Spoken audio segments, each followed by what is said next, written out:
ओम शांति।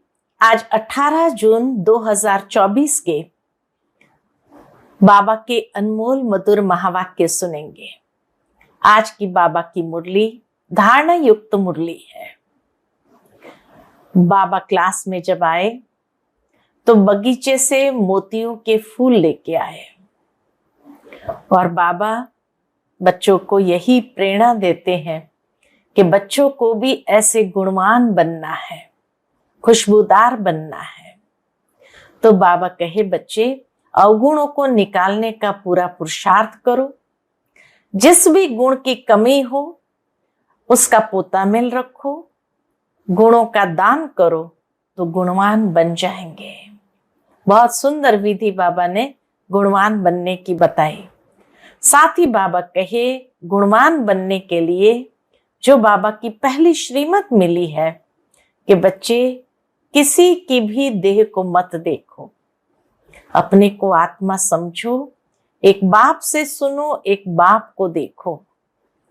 देह अभिमान के वश ऐसी कोई एक्टिविटी न हो जिससे बाप का व ब्राह्मण कुल का नाम बदनाम हो।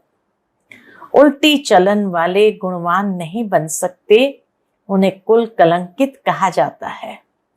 तो सुनते हैं आज के बाबा के अनमोल मधुर महावाक्य।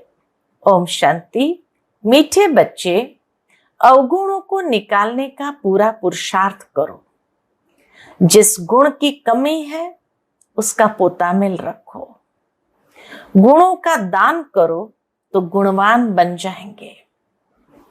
आज की मुरली से प्रश्न है, गुणवान बनने के लिए कौन सी पहली श्रीमत मिली हुई है? उत्तर, मीठे बच्चे, गुणवान बनना है तो पहली बात, किसी की भी देह को मत देखो, अपने को आत्मा समझो, एक बाप से सुनो, एक बाप को देखो, मनुष्य मत को नहीं देखो।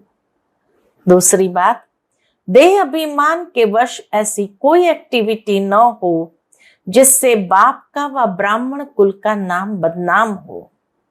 उल्टी चलन वाले गुणवान नहीं बन सकते, उन्हें कुल कलंकित कहा जाता है। ओम शांति। बाप दादा के हाथ में मोतियों के फूल थे।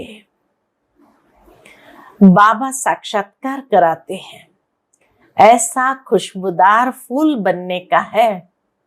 बच्चे जानते हैं हम फूल बने थे। बाबा कहे, बच्चे जानते हैं हम फूल बने थे जरूर। गुलाब के फूल, मोतियों के फूल भी बने थे। गुलाब के फूल भी बने थे, मोतियों के फूल भी बने थे, अथवा हीरे भी बने थे। अब फिर बन रहे हैं। यह है सच्चे, आगे तो थे झूठे। अभी सच्चे सच्चे बन रहे हैं, आगे तो बाबा कहे झूठे थे। झूठ ही झूठ, सच की रत्ती भी नहीं। अभी तुम सच्चे बनते हो तो फिर सच्चे में सब गुण भी चाहिए। जितने जिसमें गुण है उतना औरों को भी दान दे आप समान बना सकते हैं। इसलिए बाप बच्चों को कहते रहते हैं, बच्चे पोता मेल रखो अपने गुणों का। हमारे में कोई अवगुण तो नहीं है, दैवी गुणों में क्या कमी है? रात को रोज अपना पोता मेल निकालो। दुनिया के मनुष्य की तो बात ही अलग है। तुम अभी मनुष्य तो नहीं हो ना, तुम हो ब्राह्मण। बल मनुष्य तो सब मनुष्य ही है, परंतु हर एक के गुणों में, चलन में फर्क पड़ता है। माया के राज्य में भी कोई कोई मनुष्य बहुत अच्छे गुणवान होते हैं, परंतु बाप को नहीं जानते। बाबा कहे, दुनिया के अंदर भी कई लोग गुणवान होते हैं, परंतु वो बाप को तो नहीं जानते हैं। बड़े रिलीजियस माइंडेड, नरम दिल होते हैं। दुनिया में तो मनुष्य के गुणों की वैरायटी है, और जब देवता बनते हैं तो दैवी गुण तो सब में है। बाकी पढ़ाई के कारण मर्तबे कम हो पड़ते हैं। एक तो पढ़ना है, दूसरा अवगुणों को निकालना है। एक तो पढ़ाई पढ़ना है, दूसरा अवगुणों को निकालना है। यह तो बच्चे जानते हैं, हम सारी दुनिया से न्यारे हैं। यहाँ ये जैसे एक ही ब्राह्मण कुल बैठा हुआ है। शूद्र कुल में है मनुष्य मत, ब्राह्मण कुल में है ईश्वरीय मत। पहले पहले तुमको बाप का परिचय देना है। तुम बताते हो फलाना आर्ग्यू करते हैं, बाबा ने समझाया था लिख दो, हम ब्राह्मण अथवा बी के हैं ईश्वरीय मत पर, तो समझ जाएंगे इनसे ऊंचा तो कोई है नहीं। ऊंचते ऊंच है भगवान, तो हम उनके बच्चे भी उनकी मत पर हैं। मनुष्य मत पर हम चलते नहीं, ईश्वरीय मत पर चल हम देवता बनते हैं। मनुष्य मत पर नहीं चलते, हम ईश्वरीय मत पर चल देवता बनते हैं। मनुष्य मत बिल्कुल छोड़ दी है, फिर तुमसे कोई आर्ग्यू कर न सके।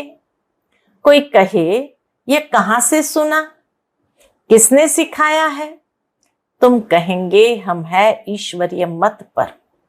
प्रेरणा की बात नहीं, बेहद के बाप ईश्वर से हम समझे हुए हैं।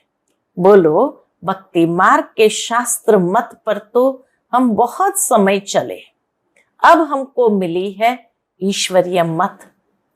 तुम बच्चों को बाप की ही महिमा करनी है।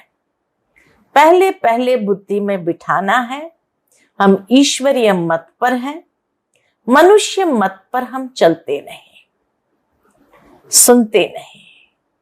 ईश्वर ने कहा है hear no evil, see no evil, talk no evil. मनुष्य मत, उस पर न चलना है, न सुनना है, न देखना है, न बोलना है। आत्मा को देखो, शरीर को नहीं देखो। यह तो पतित शरीर है, इनको क्या देखने का है। इन आंखों से यह नहीं देखो। ये शरीर तो पतित का पतित ही है। यहाँ के ये शरीर तो सुधरने नहीं है और ही पुराने होने हैं। दिन प्रतिदिन सुधरती है आत्मा। आत्मा ही अविनाशी है। इसलिए बाप कहते हैं see no evil, talk no evil, hear no evil. शरीर को भी नहीं देखना है। देह सहित देह के जो भी संबंध है उनको भूल जाना है। आत्मा को देखो, एक परमात्मा बाप से सुनो, इसमें ही मेहनत है। तुम फील करते हो ये बड़ी सब्जेक्ट है। बाबा कहे यह बड़ी सब्जेक्ट है। कौन सी? आत्मा को देखो, परमात्मा बाप से सुनो, यही बहुत बड़ी सब्जेक्ट है। जो होशियार होंगे उनको पद भी इतना ऊंच मिलेगा, सेकंड में जीवन मुक्ति मिल सकती है। परंतु अगर पूरा पुरुषार्थ नहीं किया तो फिर सजाएं तो बहुत खानी पड़ेगी। पूरा पुरुषार्थ नहीं किया तो फिर सजाएं भी बहुत खानी पड़ेगी। तुम बच्चे अंधों की लाठी बनते हो बाप का परिचय देने के लिए। आत्मा को देखा नहीं जाता, जाना जाता है। आत्मा कितनी छोटी है। ये आकाश तत्व में देखो मनुष्य कितनी जगह लेते हैं। मनुष्य तो आते जाते रहते हैं ना, आत्मा कहाँ आती जाती है क्या? आत्मा की कितनी छोटी सी जगह होगी, बहुत सूक्ष्म है तो कितनी छोटी सी जगह होगी। विचार की बात है। आत्माओं का झुंड होगा। शरीर के भेंट में आत्मा कितनी छोटी है, वह कितनी थोड़ी जगह लेंगी। परमधाम में भी आत्मा कितनी थोड़ी जगह लेंगी। तुमको तो रहने के लिए बहुत जगह चाहिए। अभी तुम बच्चे विशाल बुद्धि बने हो। बाप नई बातें समझाते हैं नई दुनिया के लिए, और फिर बताने वाला भी नया है। मनुष्य तो सबसे रहम मांगते रहते हैं। अपने में ताकत नहीं है जो अपने ऊपर रहम करे। मनुष्य देवताओं के मंदिर में जाकर देवताओं से रहम मांगते हैं, क्योंकि इतनी ताकत नहीं है जो स्वयं पर रहम कर सके। तुमको ताकत मिलती है, तुमने बाप से वर्षा लिया है, और कोई को रहम दिल नहीं कहा जाता है। मनुष्य को कभी देवता नहीं कह सकते हैं। रहम दिल एक ही बाप है जो मनुष्य को देवता बनाते हैं। इसलिए कहते हैं परम पिता परमात्मा की महिमा अपरंपार है, उसका पारावार नहीं। इतनी अनंत महिमा है, उसका पारावार नहीं। अभी तुम जानते हो उनके रहम का पारावार नहीं है। बाबा का रहम का भी पारावार नहीं। बाबा जो नई दुनिया बनाते हैं उसमें सब कुछ नया होगा। जो नई दुनिया बनाते हैं हम बच्चों के लिए, उसमें सब कुछ नया होता है। मनुष्य, पशु, पक्षी सब सतो प्रधान होते हैं। बाप ने समझाया है, तुम ऊंच बनते हो तो तुम्हारा फर्नीचर भी ऐसा ऊंचते ऊंच गया हुआ है। बाप को भी कहते हैं ऊंचे ते ऊंचा, जिससे विश्व की बादशाही मिलती है। बाप साफ कहते हैं हम हथेली पर बहिश्त ले आता हूं। वो लोग हथेली से केसर आदि निकालते हैं। कहीं ऐसे होते हैं चमत्कार दिखाने वाले जो हाथ को ऐसे मलते हैं, केसर आदि निकालते हैं।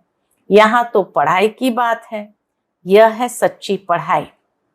तुम समझते हो हम पढ़ रहे हैं, पाठशाला में आए हैं। पाठशालाएं तुम बहुत खोलो तो तुम्हारी एक्टिविटी को देखे। कोई फिर उल्टी चलन चलते हैं तो नाम बदनाम करते हैं। देह अभिमान वाले की एक्टिविटी ही अलग होगी। देखेंगे ऐसी एक्टिविटी है तो फिर जैसे सब पर कलंक लग जाता है। एक का कर्म अच्छा नहीं होता, उसको देखकर फिर सब लोग यही समझते कि सारे बीके ही ऐसे हैं। समझते हैं इनकी एक्टिविटी में तो कोई फर्क नहीं है, तो गोया बाप की निंदा कराई ना। टाइम लगता है, सारा दोष उस पर आ जाता है। मैनर्स बहुत अच्छे चाहिए। तुम्हारे कैरेक्टर्स बदलने में कितना टाइम लगता है। तुम समझते हो कोई कोई के कैरेक्टर्स बहुत अच्छे फर्स्ट क्लास होते हैं, वह दिखाई भी पड़ेंगे। बाबा एक एक बच्चे को बैठ देखते हैं, इसमें क्या खामी है जो निकालनी चाहिए। एक एक की जांच करते हैं।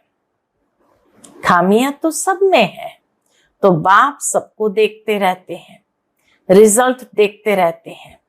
बाप का तो बच्चों पर लव रहता है ना, जानते हैं इसमें यह खामी है, इस कारण ये इतना ऊंच पद पा नहीं सकेंगे।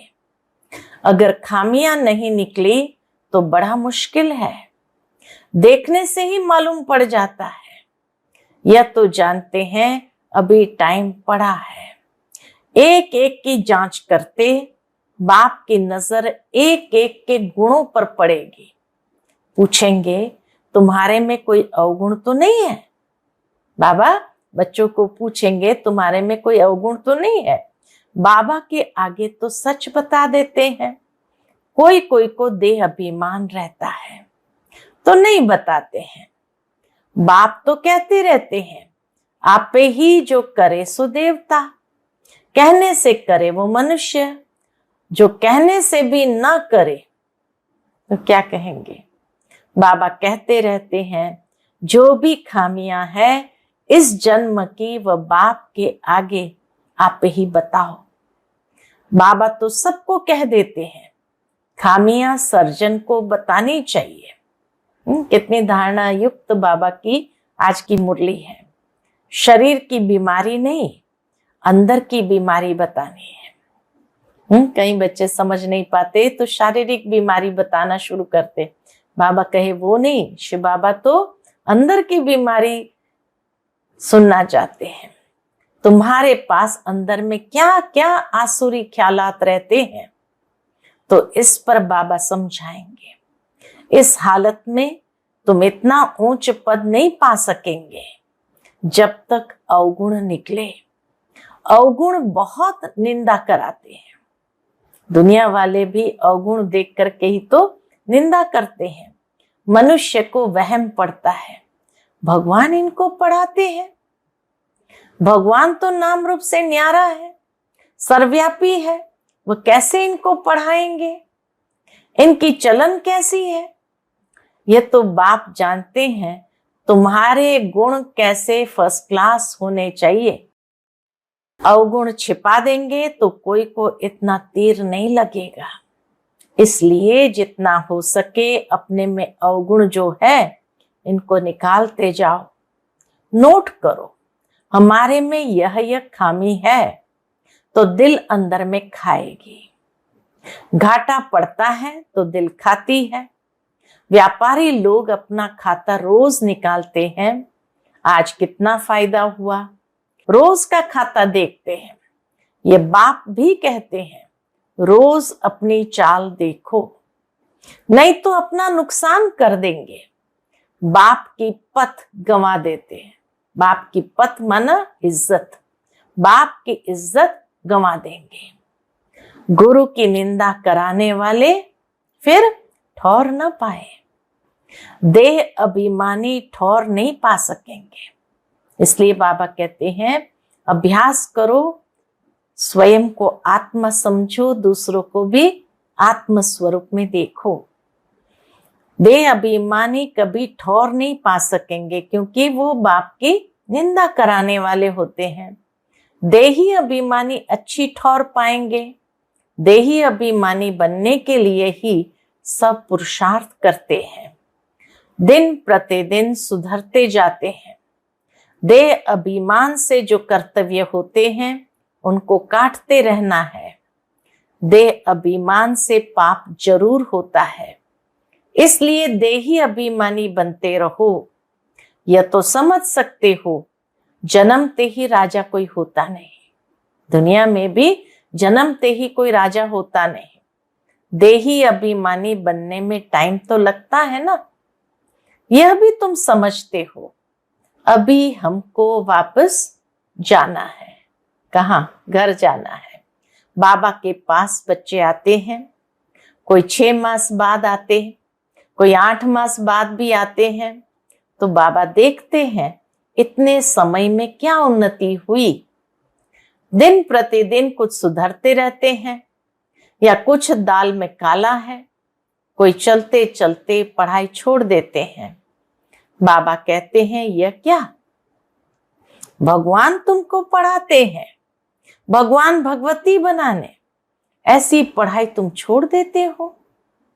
अरे वर्ल्ड गॉड फादर पढ़ाते हैं। कौन पढ़ा रहे हैं? वर्ल्ड गॉड फादर पढ़ाते हैं। इसमें एब्सेंट। माया कितनी प्रबल है, बाबा भी जानते हैं माया कितनी प्रबल है। फर्स्ट क्लास पढ़ाई से तुम्हारा मुख मोड़ देती है। कितनी ऊंचे ते ऊंची पढ़ाई स्वयं गॉड फादर आकर के पढ़ाते हैं, लेकिन माया पढ़ाई से ही मुख मोड़ देती है। बहुत है जो चलते रहते हैं फिर पढ़ाई को लात मार देते हैं। यह तो तुम समझते हो। अब हमारा मुंह है कहाँ? स्वर्ग तरफ, और लात है नरक के तरफ। श्री कृष्ण का चित्र है ना, मुख है स्वर्ग के तरफ, हाथ में स्वर्ग का गोला है और लात है नरक के तरफ। तो तुम हो संगम युगी ब्राह्मण। यह पुरानी रावण की दुनिया है। हम वाया शांति धाम सुख धाम तरफ जाएंगे। पहले शांति धाम जाना है, शांति धाम के बाद फिर सुख धाम के तरफ जाएंगे। बच्चों को यही याद रखना पड़े। टाइम बहुत कम है। समय का इशारा बाबा देते हैं, टाइम बहुत कम है। कल भी शरीर छूट सकता है। बाप की याद नहीं होंगी तो फिर अंत काल बाप समझाते तो बहुत है। यह सब गुप्त बातें हैं, नॉलेज भी गुप्त है। यह भी जानते हैं कल्प पहले जिसने जितना पुरुषार्थ किया है वही कर रहे हैं। हर एक आत्मा अपने आप को जानती है और उस अनुसार जितना पुरुषार्थ किया है उतना ही कर रहे हैं। ड्रामा अनुसार बाप भी कल्प पहले मुआफिक समझाते रहते हैं, इसमें फर्क नहीं पड़ सकता है। बाप को याद करते रहो तो तुम्हारे विकर्म विनाश होते जाए, सजा नहीं खानी चाहिए। हाँ, बाबा हर एक बात कल्प पहले जैसे ही समझाते हैं, इसमें फर्क नहीं पड़ सकता। बस बाबा कहे तुम बाबा को याद करते रहो, विकर्म विनाश करते रहो, सजाएं नहीं खानी चाहिए। बाप के सामने सजाएं बैठ खाएंगे तो बाप क्या कहेंगे? तुमने साक्षात्कार भी किए हैं।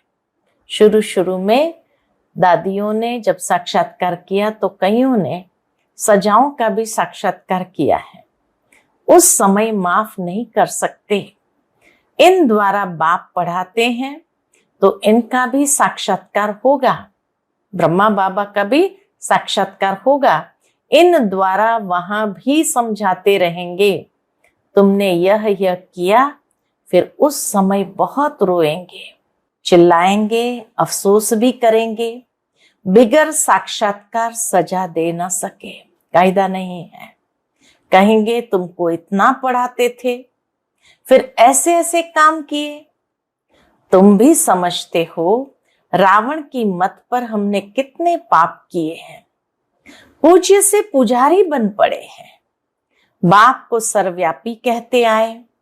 यह तो पहले नंबर की इंसल्ट है, इसका हिसाब किताब भी बहुत है। बाप उल्हना देते हैं, तुमने अपने को कैसे चमाट मारी है, भारतवासी ही कितना गिरे हैं। बाप आकर समझाते हैं, अभी तुमको कितनी समझ मिली है, सो भी नंबरवार समझते हैं, सो भी नंबरवार समझते हैं। ड्रामा अनुसार आगे भी ऐसे ही इस समय तक के क्लास की ये रिजल्ट थी। बाबा को ड्रामा कितना पक्का है कि आगे भी ऐसे ही इस समय तक के क्लास की यह रिजल्ट थी। बाप बताएंगे तो सही ना, तो बच्चे अपनी उन्नति करते रहे। माया ऐसी है जो देही अभिमानी रहने नहीं देती है। बाबा भी जानता है कि माया बच्चों को देही अभिमानी रहने नहीं देती है। यही बड़ी सब्जेक्ट है, कौन सी? देही अभिमानी बनने की। अपने को आत्मा समझ बाप को याद करो तो पाप भस्म हो जाए। अच्छा, मीठे मीठे सिकिलधे बच्चों प्रति माता पिता बाप दादा का याद प्यार और गुड मॉर्निंग। रूहानी बाप की रूहानी बच्चों को नमस्ते। हम सभी रूहानी बच्चों की रूहानी माता पिता बाप दादा को याद प्यार, गुड मॉर्निंग और नमस्ते नमस्ते। शुक्रिया बाबा, शुक्रिया। आज की मुरली से धारणा के लिए मुख्य सार है। पहली पॉइंट, देह अभिमान में आने से पाप जरूर होते हैं। देह अभिमानी को ठौर नहीं मिल सकती, देह अभिमानी को ठौर नहीं मिल सकती। इसलिए देही अभिमानी बनने का पूरा पुरुषार्थ करना है। कोई भी कर्म बाप की निंदा कराने वाला न हो। दूसरी पॉइंट, अंदर की बीमारियां बाप को सच सच बतानी है, अवगुण छिपाने नहीं है। अपनी जांच करनी है कि मेरे में क्या क्या अवगुण है। पढ़ाई से स्वयं को गुणवान बनाना है। आज का बाप दादा का मधुर वरदान हम बच्चों के प्रति है, हद की रॉयल इच्छाओं से मुक्त रह, सेवा करने वाले निस्वार्थ सेवाधारी भव। हद की रॉयल इच्छाओं से मुक्त रह, सेवा करने वाले निस्वार्थ सेवाधारी भव। जैसे ब्रह्मा बाप ने कर्म के बंधन से मुक्त न्यारे बनने का सबूत दिया। सिवाय सेवा के, स्नेह के और कोई बंधन नहीं। सिवाय सेवा के, स्नेह के और कोई बंधन नहीं। सेवा में जो हद की रॉयल इच्छाएं होती है वह भी हिसाब किताब के बंधन में बांधती है। सच्चे सेवाधारी इस हिसाब किताब से भी मुक्त रहते हैं। जैसे देह का बंधन, देह के संबंध का बंधन है, ऐसे सेवा में स्वार्थ यह भी बंधन है। इस बंधन से वह रॉयल हिसाब किताब से भी मुक्त निस्वार्थ सेवाधारी बनो। निस्वार्थ सेवाधारी बनो।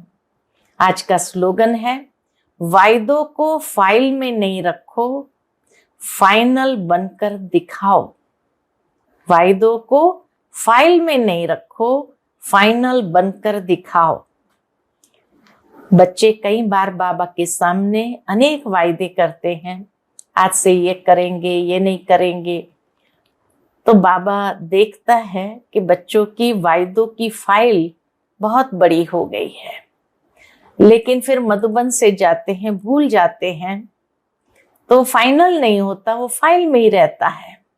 इसलिए आज बाबा कहे कि वायदों को फाइल में नहीं रखो, यानी उसको प्रैक्टिकल में जरूर अमल में लाना है, फाइनल बन करके दिखाओ।